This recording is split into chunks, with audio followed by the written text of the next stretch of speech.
Like I was like, no, that's horrible.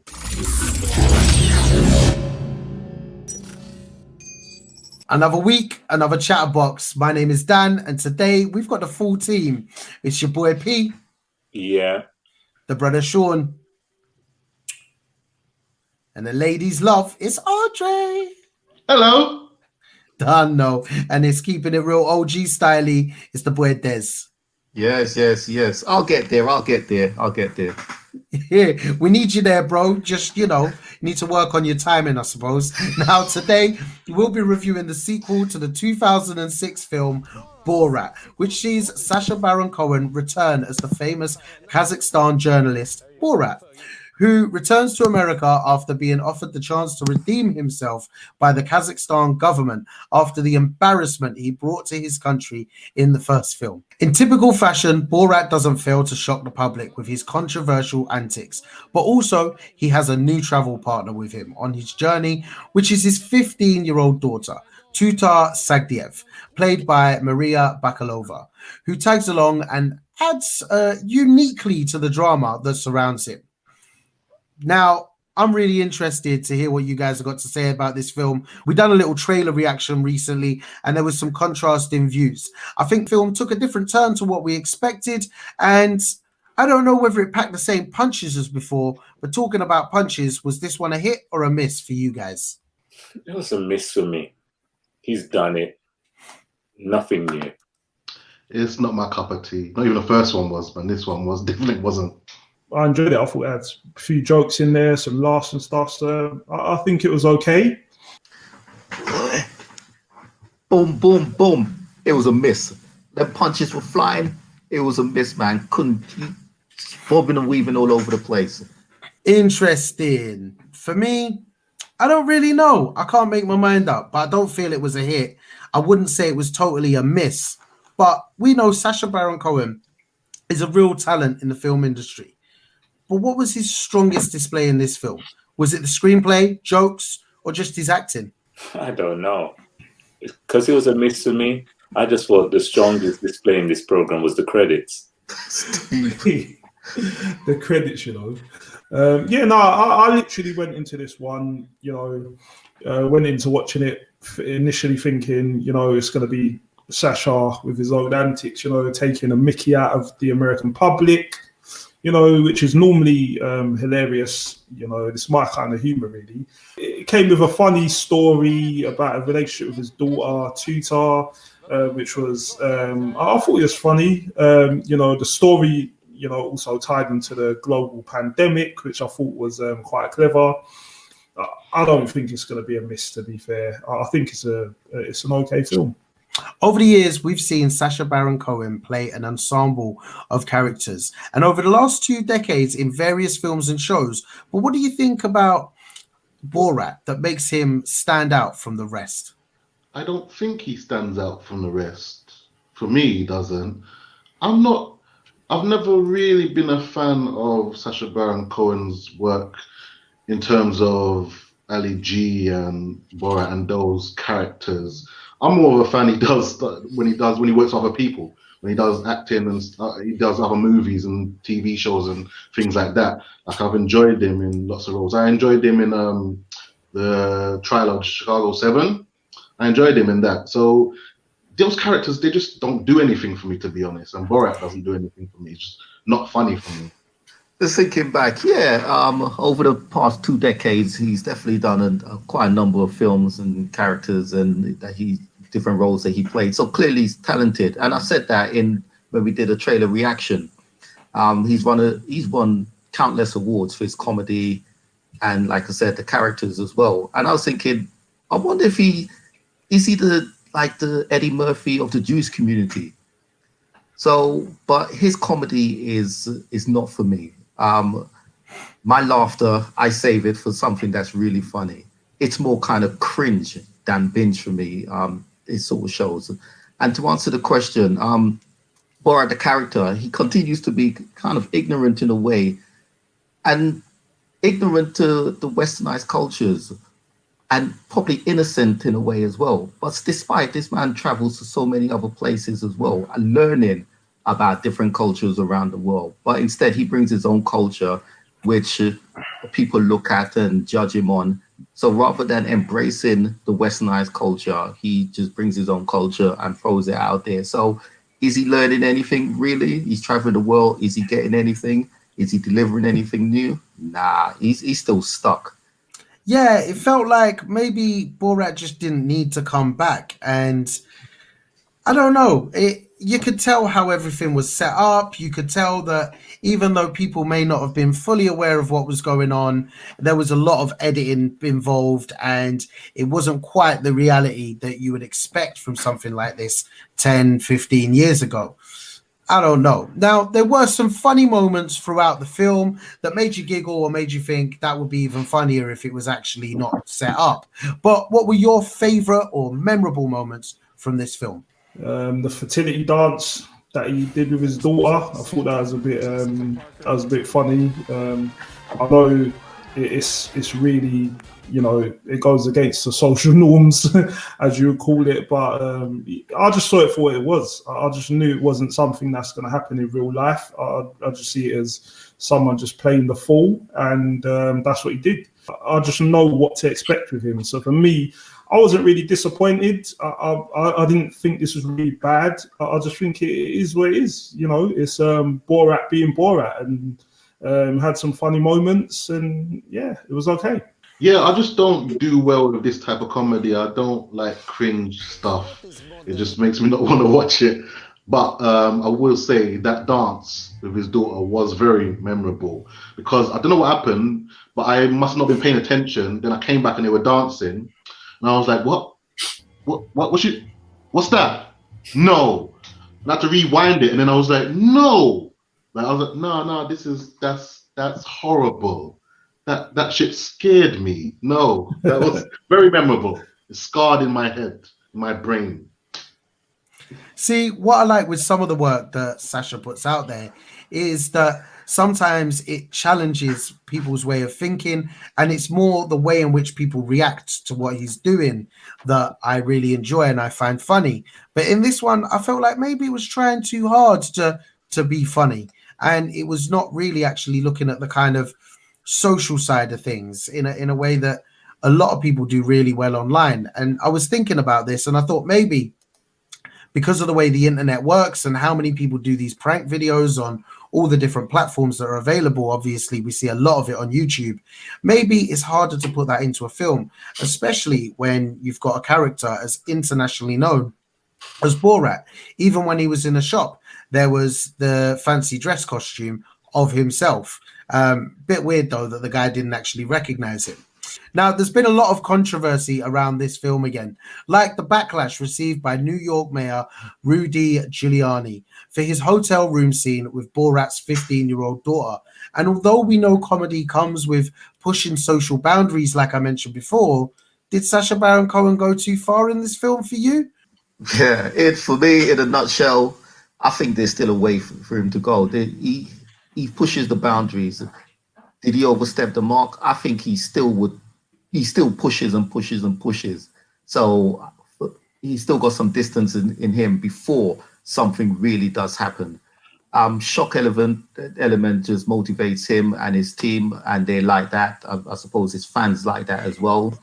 And they see it in the name of entertainment. And in this world, there's some people that can do and say various things and get away with it. I think there's a particular name for some of those individuals. I can't remember what it was. So he's still pushing boundaries whenever he can and just getting away with it. But one thing I've got to say about Maria Bakalova, I think she played her part well as well. And I'd like to see her in a more of a serious film.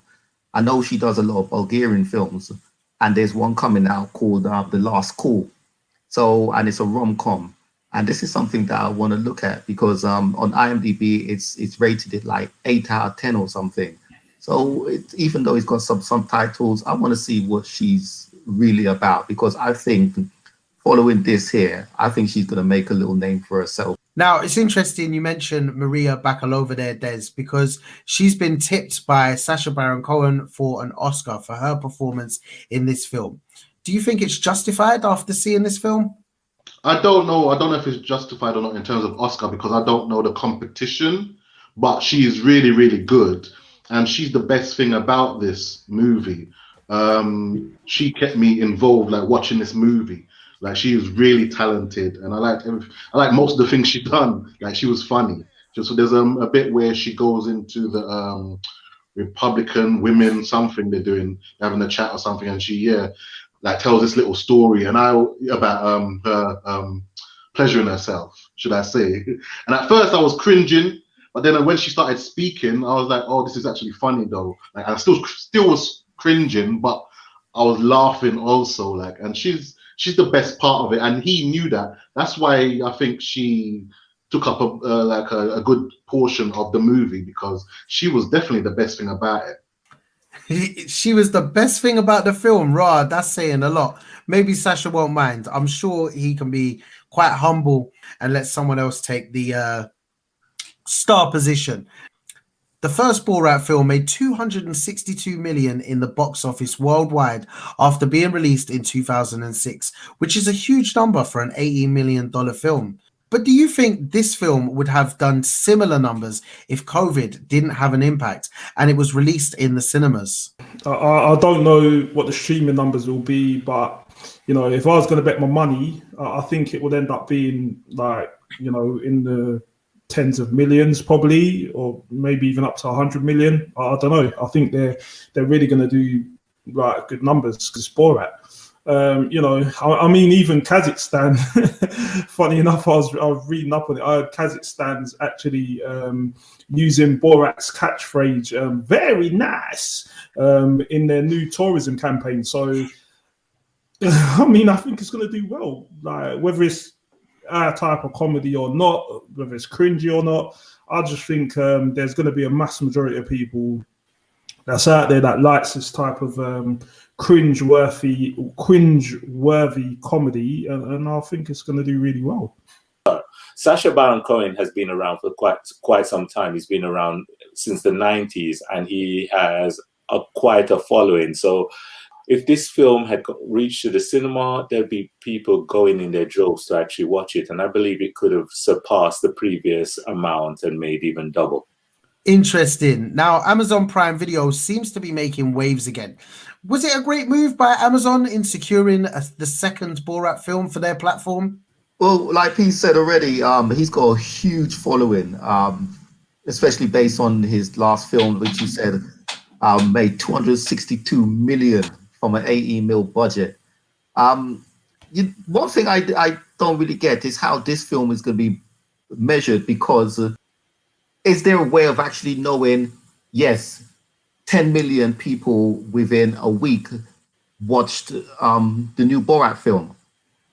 Do they measure it that particular way? Because I'm not too sure how it's measured. Like, for instance, Netflix would say number 1 on Netflix or number 10 in Netflix. You know what I mean? So how is it measured? Amazon Studios actually created it, or they funded it. So they must have done the numbers, and they know they're going to make stupid amount of money based on this past performance. How they're going to work that one out, I'm not too sure. Maybe one of you guys could tell me, because you know more about the streaming and how they actually calculate the numbers of viewers that they use on a regular basis, or that sees films on a regular basis. I'm not too sure. Even if you think of it from a point of view and say, all right, he's got a certain amount of fans that would watch his stuff anyway. But then on top of that, from where I stand, and I'm looking from the outside looking in, I think even the fact that he's caused a lot of outcry with some of the antics, and like you guys were saying, it's got a lot of cringeworthy stuff in it. I think even people who don't really like that kind of comedy might actually watch it purely for the talking points. Do you know what I mean? So, and you always get that throughout history. Even when some of the videos, the shocking stuff that you see coming out online, and someone sends a WhatsApp and it goes viral. Some of the stuff that I see come through on my phone is some shocking footage, but yet still millions and millions of people end up watching it. So, I mean, at the end of the day, I think the film's going to be a success. I don't see him having any issues doing the numbers.